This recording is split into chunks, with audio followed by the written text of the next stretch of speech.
I want to thank some of the great people from the Palm Beach County Sheriff's Office. They're here to take photographs, and it's my honor to do so. Also, the fire department, the great firefighters. So they're here throughout the room, and I want to thank you very much for being here. I'll be with you in a little while. We'll do some great photos. We have plenty of time. Policemen, policewomen, and firemen, firewomen, they're here, and we appreciate it very much. You've done a fantastic job. I think it's very important to state that incredible things are happening in our country. I think we've made more progress in 3 weeks than they've made in 4 years, especially with respect to the reputation of our country.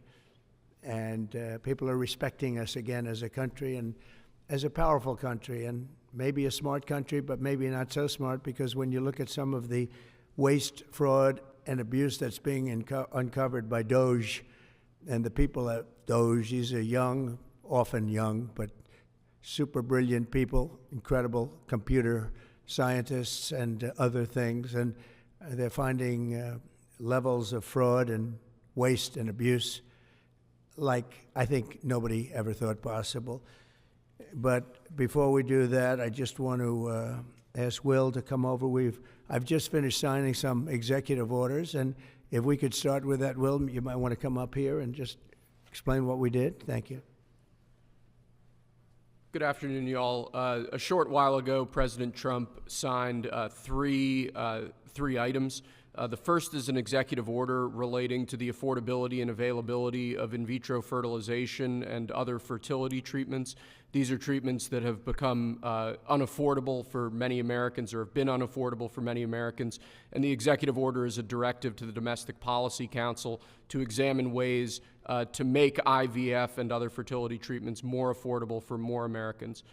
The second item that we signed was a presidential memorandum imposing radical transparency requirements on government departments and agencies, in keeping with President Trump and the administration's broader commitment to governmental transparency. What this presidential memorandum would do is require, as waste, fraud, and abuse is uncovered, as programs are canceled, and ultimately as taxpayer dollars are saved, this presidential memorandum would require departments and agencies to make all of the details of that freely available to the public.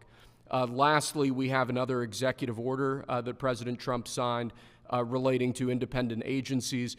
This executive order would establish important oversight functions in the Office of Management and Budget and its subsidiary office, OIRA, supervising independent agencies and many of their actions, and also reestablishes the longstanding norm that only the President or the Attorney General can speak for the United States when stating an opinion as to what the law is. Thank you very much, Will. That was the primary purpose of this conference, to explain that they're all very important in their own way. Fertilization, I've been saying that we're going to do what we have to do, and I think the women and families, husbands, are very appreciative of it. But that was it. I do want to say while I'm up here, I've been contacted by some of the biggest companies in the world, and because of what we're doing economically and through tariffs and taxes and incentives, they want to come back into the United States. And we'll be announcing various very large companies, the biggest actually, and they'll be coming back, having to do with chips and having to do also with cars and lots of other things. We're going to be announcing some very, very big, momentous decisions are being made by companies all around the world, the biggest, and they want to come back into the U.S. Car plants are being canceled in other locations now because they want to build them here. And you read about a couple, not that I want to mention names or anything, but you read about a couple of big ones in Mexico just got canceled because they're going to be building them in the United States. And that's very simply because of what we're doing with respect to taxes, tariffs, and incentives. And I think it's a very important thing. And you'll be seeing this over the next probably over the next 2 years, to be honest, but you're going to see a lot of it over the next couple of weeks. A lot of big ones are going to be announcing. And so while we're here, I guess we can take a couple of quick questions. Go ahead, please. Please. Mr. President, have you decided specifically what the auto tariff rate should be? Yeah, I probably will tell you that on April 2nd, but it'll be in the neighborhood of 25%. What about the semiconductor sectors and pharmaceuticals? It'll be 25% and higher, and it'll go very substantially higher over a course of a year. But we want to give them time to come in because, as you know, when they come into the United States and they have their plant or factory here, there is no tariff. So we want to give them a little bit of a chance. Yes, thank you. The EU, I'm sorry, Andrea Shalal, the EU representative is going to be here in Washington next week. I'm sorry, tomorrow. He's going to be meeting with Hassett and Greer and Letnick. What can the EU do to sort of avoid the reciprocal tariffs that you've talked about? And, you know, you've talked a lot about the VAT. Do you expect them to reduce that? Well, they did already, as I understand it, reduce their car tariff all the way down to what we have. And a lot of that will take place, and I think some won't do it and some will do it. But the EU had a 10% tax on cars, and now they have a 2.5% tax, which is the exact same as us. So already we've saved a tremendous amount. That would be great. If everybody would do that, then we'd all be on the same playing field. Because essentially what we're doing with the tariffs is, you know, they charge us, we charge them, same amount. And it's called reciprocal, actually. And whatever they charge us, we're charging them. And so the EU is, you know, I appreciate that they did this, but, you know, the EU has been very unfair to us. We have a deficit of $350 billion. They don't take our cars. They don't take our farm products. They don't take almost anything. They take very little. And we're going to have to straighten that out. And we will. I have no doubt about it. Yeah, go ahead, please. Thank you, Mr. President. Could you tell us a little bit more about the Russia talks, your impression of how they went today, and if you're perhaps more confident or less confident of a deal after what happened today?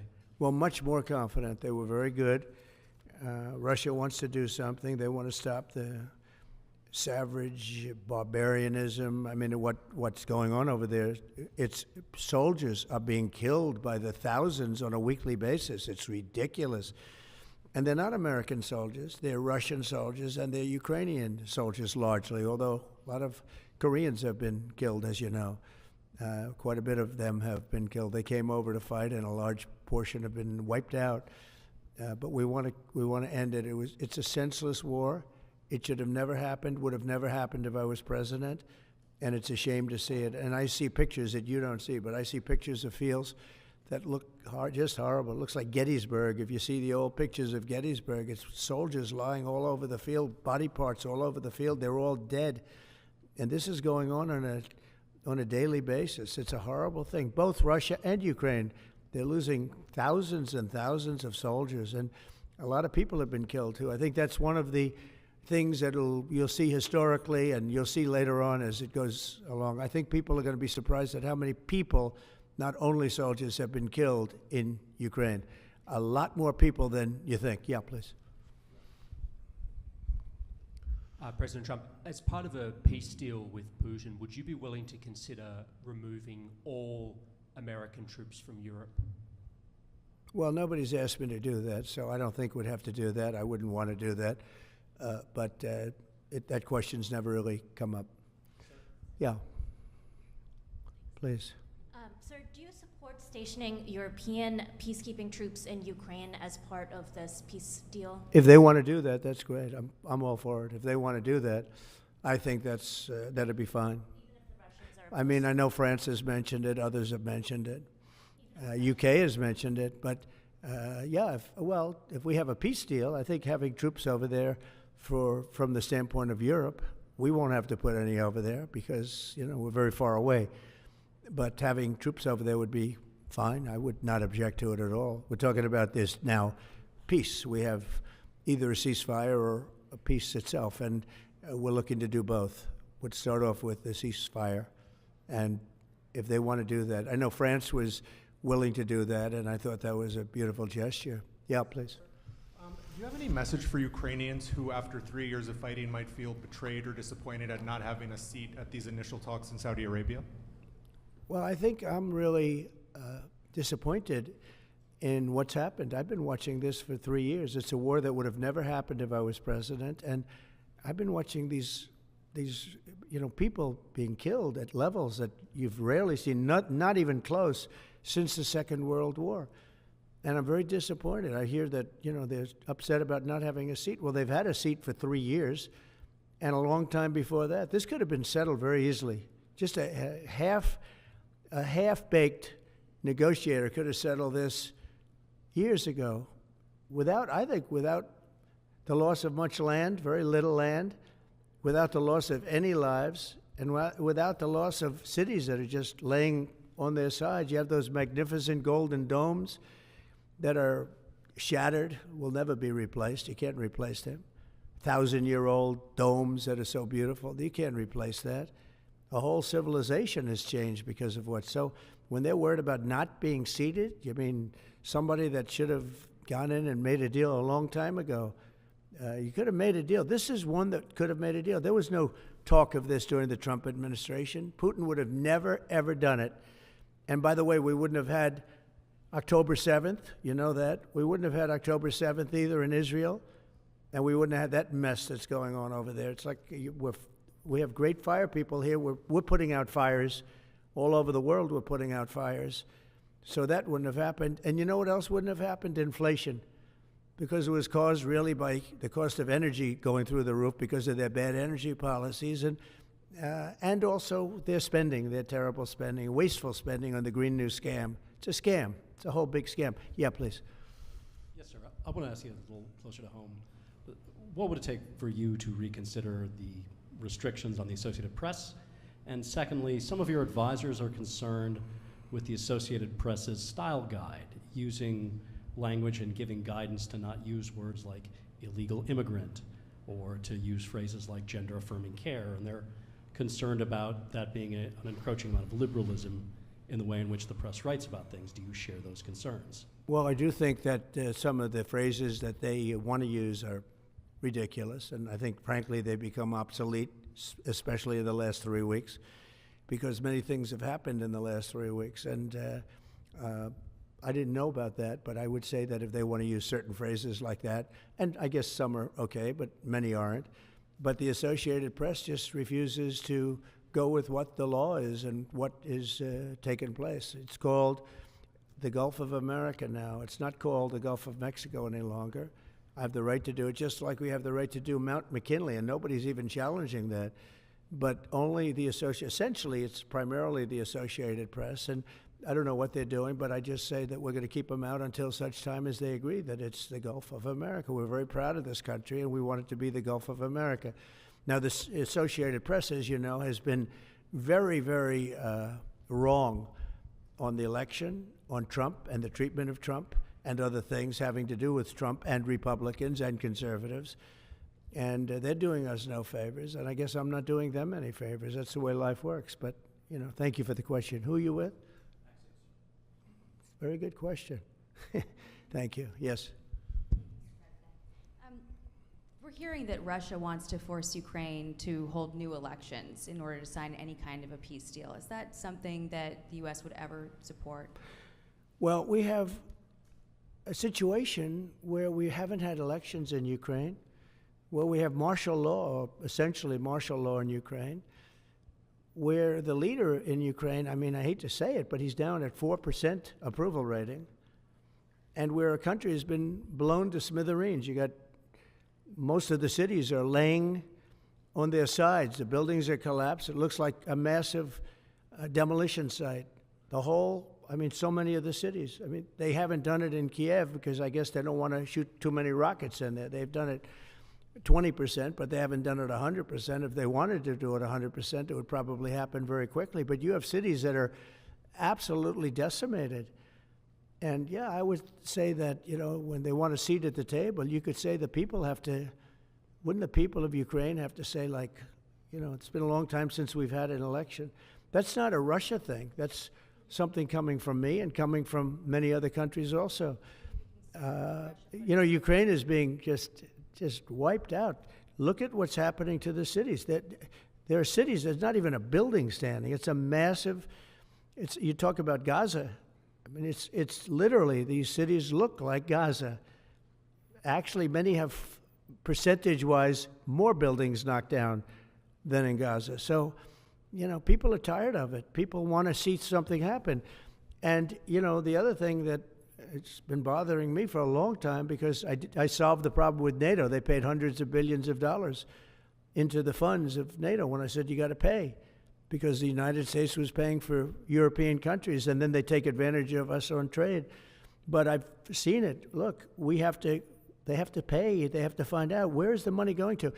We have, I believe President Zelensky said last week that he doesn't know where half of the money is that we gave him. Well, we gave them, I believe, $350 billion, but let's say it's something less than that, but it's a lot.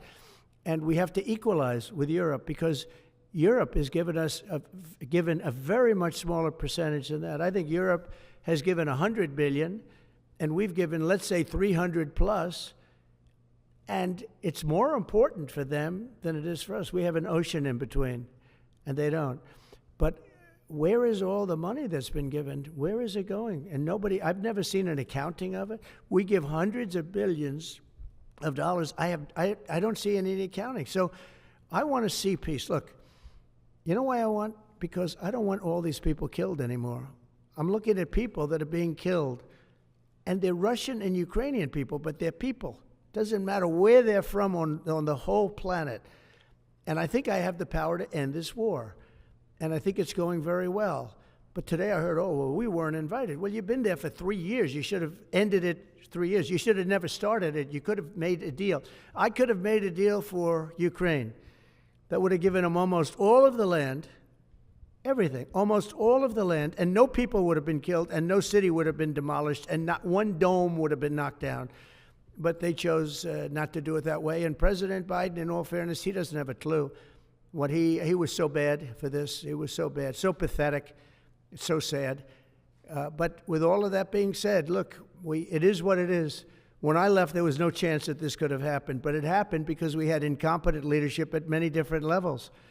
But when you see what's taken place in Ukraine with millions of people killed, including the soldiers, millions of people killed, a big percentage of their cities knocked down to the ground. I don't know how anybody even lives there. You know, when they say they took a poll and Zelensky's at 4%, who's living there? You know, I mean, it's hard to believe that people live there. Their cities are being knocked down, and this is something that would have never happened. And by the way, for 4 years, it didn't happen. It was never going to happen. Go ahead. One follow-up question. How would you counter the perception, because Russia's pushing for this, obviously, they don't really hold true elections, that would be a capitulation of some sort. How would you guard against potentially Russia installing a puppet government? And then finally, how would that new election have an impact on getting Zelensky to sign the rare earth minerals deal? Look, you have leadership, and I like him personally. He's fine. But I don't care about personally. I care about getting the job done. You have leadership now that's allowed a war to go on that should have never even happened, even without the United States. Look, we had a president who was grossly incompetent. He had no idea what he was doing. He said some very stupid things, like going in for portions and all of the things. He made a lot of bad statements, but he's grossly incompetent, and I think everyone knew that. This is something that should have never happened, would have never happened. And I used to discuss it with Putin. President Putin and I would talk about Ukraine. It was the apple of his eye, I will tell you that. But there was never a chance of him going in. And I told him, you better not go in. Don't go in. Don't go in. And he understood that. He understood it fully. But I'm only interested. I want to see if I can save maybe millions of lives. This could even end up in a World War III. I mean, to be honest with you, you've been hearing now Europe is saying, well, I think we're going to go in and we're going to go. All of a sudden, you're going to end up in World War III over something that should have never happened. And, you know, it's a very sad situation. Yeah, please. In a court filing, the White House said that Elon Musk is not a DOGE employee and has no authority to make decisions. Can you clarify for us today well, Elon what his Musk, exact role is there? Yeah. Elon is, to me, a patriot. So, you know, you could call him an employee, you could call him a consultant, you could call him whatever you want. But he's a patriot. I mean, look at the kind of things. I just said, just write it down, just in case that question got asked, right? And which I'm surprised it took so long, actually. But you know what?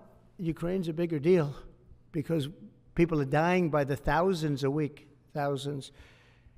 But look at this, from 90 to 99, Social Security, 6,054,000 people. Well, that's okay, maybe that's possible. You know, 90 to 99, maybe it's possible. It's a lot of people, though, at that. But people that live to 100 to 109, 4,734,000. Wow, that's a lot.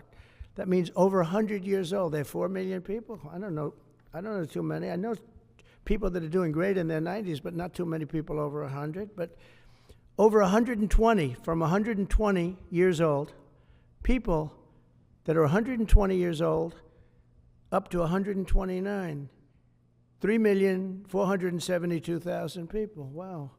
You know that can't possibly be, because the record is like, I think it's one person, a woman, lived to 127, but they have 3,472. Okay, but now we're going really in. People from 130 years old to 139-year-old, 3,936,000. Wow. I wonder if people are getting paid with all this. I mean, are these checks? And that's what we're checking right now. People from 140 years old to 149 years old, 3,542,000, 140 years old and beyond. Now we're really going, because we're looking to break the record by 25 years. People from 150 years old to 159 years old, 1,345,000. These are in the, by the way, these are in the computer files. This is what they do well. They're super. I asked Elon, who are these DOGE people? He said they're super brilliant computer people and they love the country. It's simple. Wait a minute. People from 160 years old to 169 years, 121,000. So 160-year-old people. 170 to 179,000, 6,087.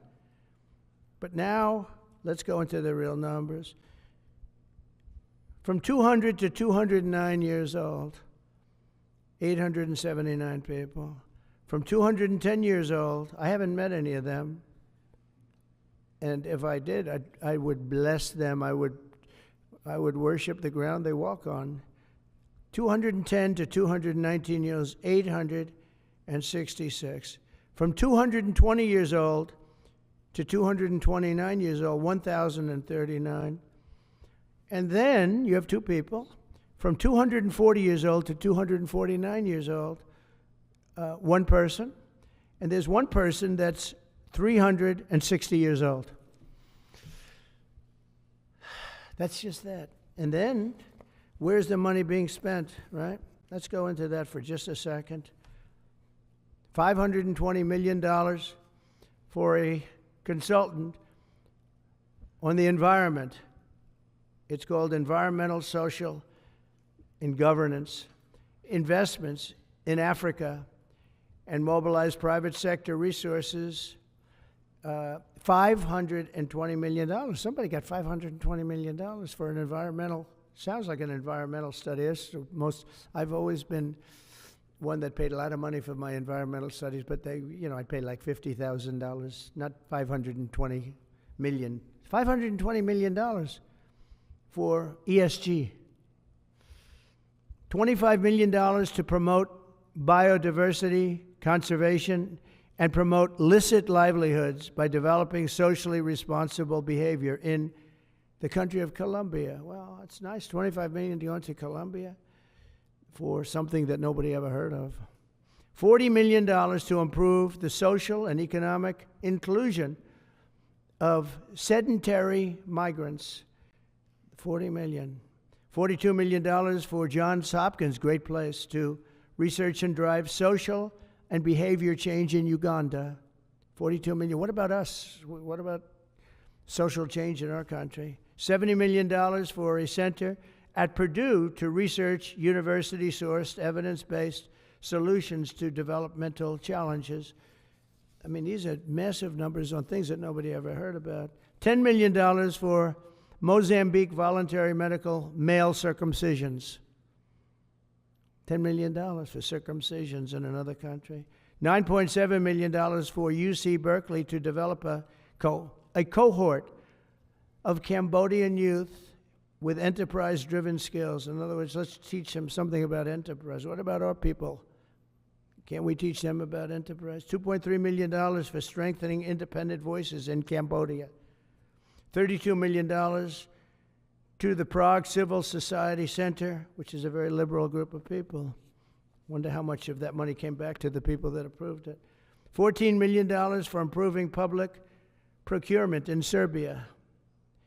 $486 million to the Consortium for Elections and Political Process Strengthening, including $22 million for inclusive and participatory political process in Moldova, and $21 million for voter turnout in India.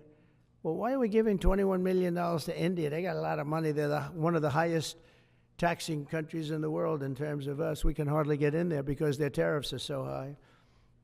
I have a lot of respect for India. I have a lot of respect for the Prime Minister. He just left, as you know, 2 days ago. But we're giving $21 million for voter turnout. It's voter turnout in India. What about, like, voter turnout here? Oh, we've done that, I guess. We did $500 million, didn't we? It's called the lockboxes. $20 million for fiscal federalism in Nepal. Listen to these numbers. This is all fraud. $19 million for biodiversity conservation in Nepal. $1.5 million for voter confidence. We want to give them confidence in Liberia. $14 million for social cohesion in Mali. $2.5 million for inclusive democracies in South Africa. $47 million for improving learning outcomes in Asia. Asia's doing very well.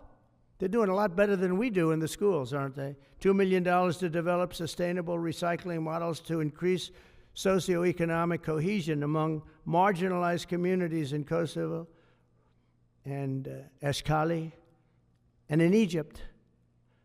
We're talking about hundreds of billions of dollars. I could, by the way, I could read this all day long. I could go on all day long, and you'll see hundreds of billions of dollars, and we're doing it.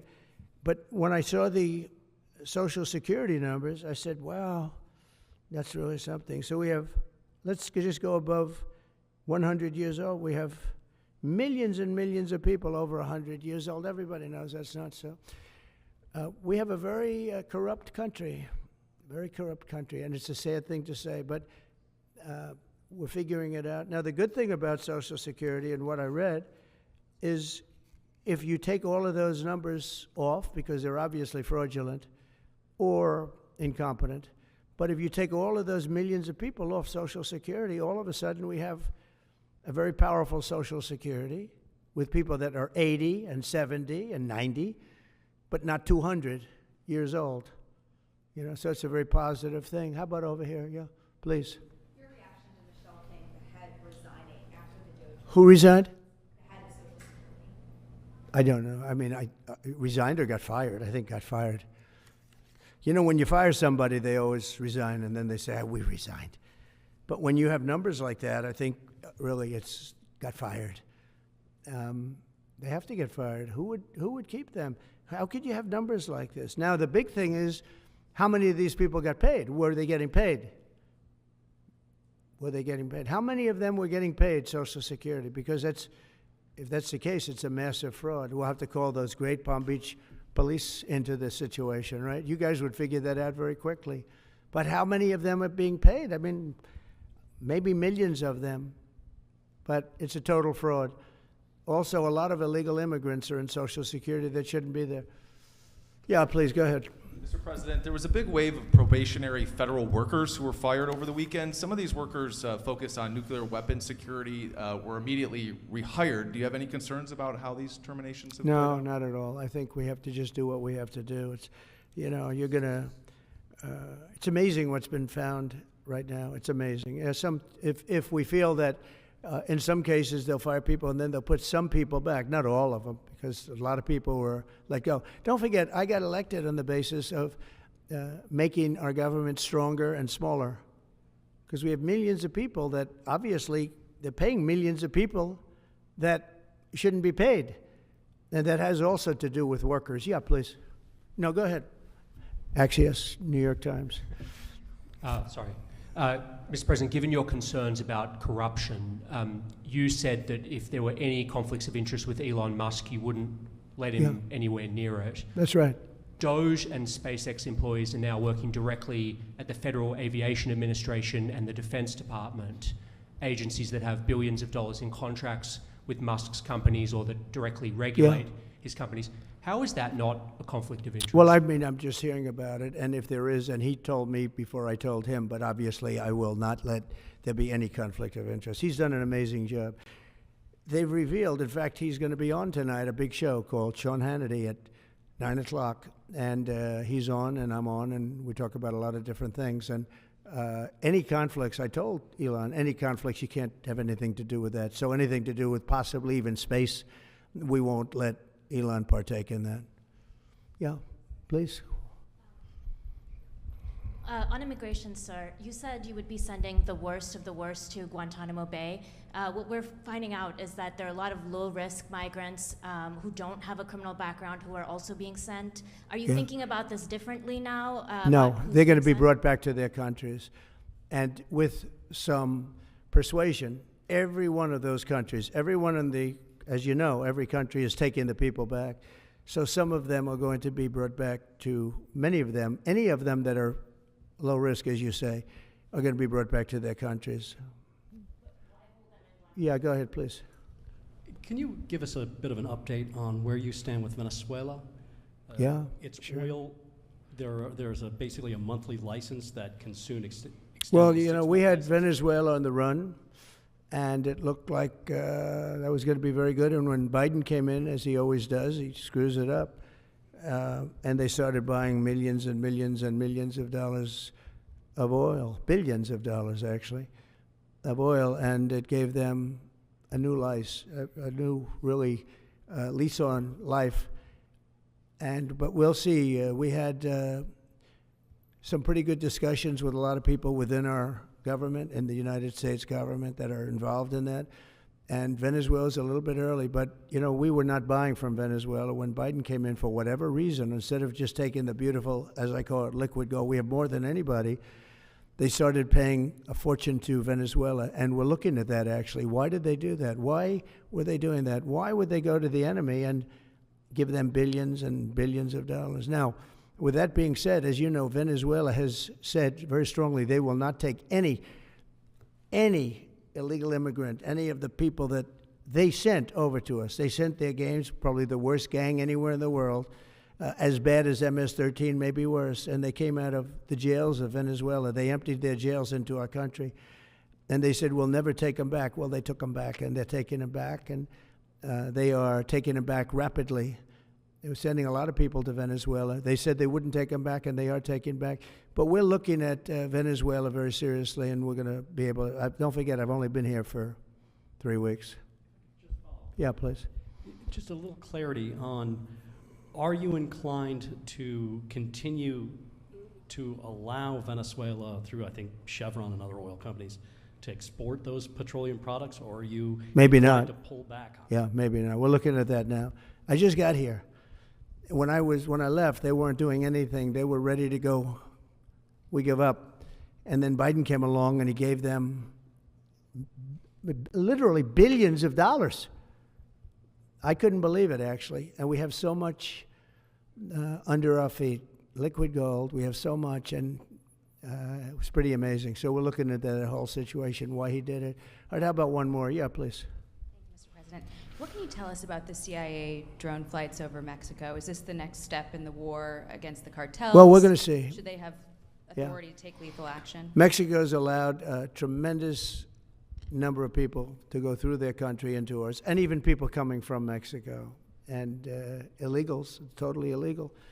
They've allowed people to empty jails into Mexico and then let them come through with this totally ridiculous open border policy of the Biden administration. So millions of people have come in, and hundreds of thousands, and actually millions, are criminals. They came in from jails all over the world that release them into Mexico, and they come into our country. And they also came in from Canada, by the way, large numbers through Canada. In fact, when we closed up the one border, they came in through the other border. So Canada is not an uninterested party. But I will say this.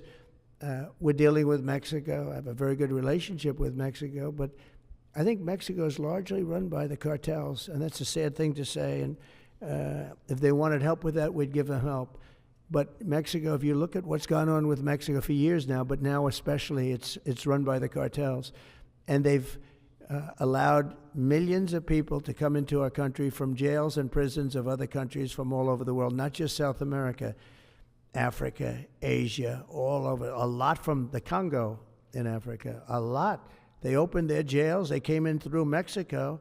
And we have some of the worst criminals coming in from the Congo and other places. So it's not just South America, and it's not just Venezuela, but they opened their jails. And you know the crime rates in Venezuela and other places all over the world has gone way down. You know why? Because they've given us their prisoners, they've given us their drug lords and their gang members, and it's hard to believe that we accepted this. It's hard to believe that we allowed open borders, and we're taking in, hundreds of thousands and millions of people coming in from all over the world that are absolute stone-cold criminals. In fact, 11,088 murderers, and many of those people have murdered more than one person. Why are they giving us these people, and why are we taking these people under Biden? You had a border czar that never went to the border. Happened to be a vice president, never went to the border, never called the border people. I call them all the time. I speak to them all the time. But here's the good news. We have the most secure border we've ever had right now. As secure and even more secure than I had it 4 years ago. And the Border Patrol's doing incredible. ICE is doing incredible. Tom Homan's unbelievable, and Kristi Noem has been just working very, very hard, very, very hard. And we have the best numbers we've ever had, and we're going to keep it that way. And we're going to find out how a thing like this could have happened to our country, because who would allow this to happen? What they've done to our country is so sad. Thank you very much. Thank you. Thank